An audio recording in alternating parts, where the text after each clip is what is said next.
Venho de uma família ligada a rituais de matriz africana.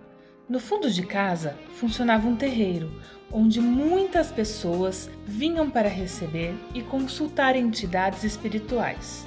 Devido às experiências impressionantes presenciadas no terreiro, sempre acreditei estar sendo abençoada quando meu corpo era possuído por alguma entidade, estando disposta a qualquer tipo de sacrifício. Acreditava firmemente que aquilo era a presença de Deus na minha vida. O meu mundo começou a mudar depois que entrei na faculdade e conheci um rapaz, pelo qual me apaixonei. Lembro-me de tê-lo visto pela primeira vez quando fui buscar alguns papéis na secretaria. Ele era alto, bonito, inteligente e muito simpático. Frequentamos algumas aulas juntos, nos tornamos amigos e, com frequência, conversávamos durante os intervalos. Foi quando ele me falou de sua fé. Ele era cristão. Para mim, não havia problema algum. Eu até admirava algumas igrejas evangélicas. Mas, quando eu lhe falei de minha vertente religiosa, percebi uma mudança em seu semblante. Ele franziu a testa e ficou meio sem palavras. Perguntei o que tinha acontecido.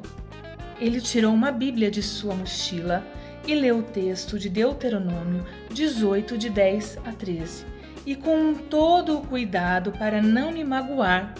Ele me disse que eu estava no caminho errado e que os espíritos que eu recebia não vinham de Deus. Apesar de ter sido respeitoso comigo, eu fiquei indignada. Xinguei, me levantei e fui embora. Eu me senti vítima de preconceito religioso. Havia aprendido que todos os caminhos levam a Deus. Lembro-me de ter pensado: quem ele pensa que é para dizer que eu estou errada? Eu também adoro a Deus. Depois disso, na faculdade, evitava cruzar com ele, sempre me desviando do seu caminho. Entretanto, suas palavras não saíam da minha mente. De alguma forma, aquele texto bíblico martelava em meus pensamentos. E se de fato eu estiver no caminho errado? Aquelas palavras não eram dele, mas da Bíblia.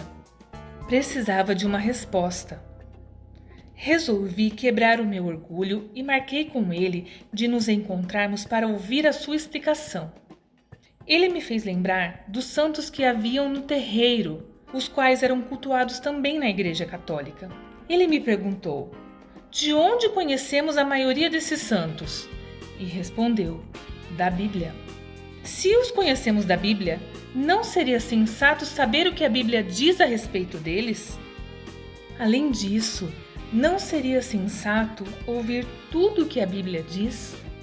Ele me fez entender que a Bíblia é a revelação dos planos de Deus para a humanidade.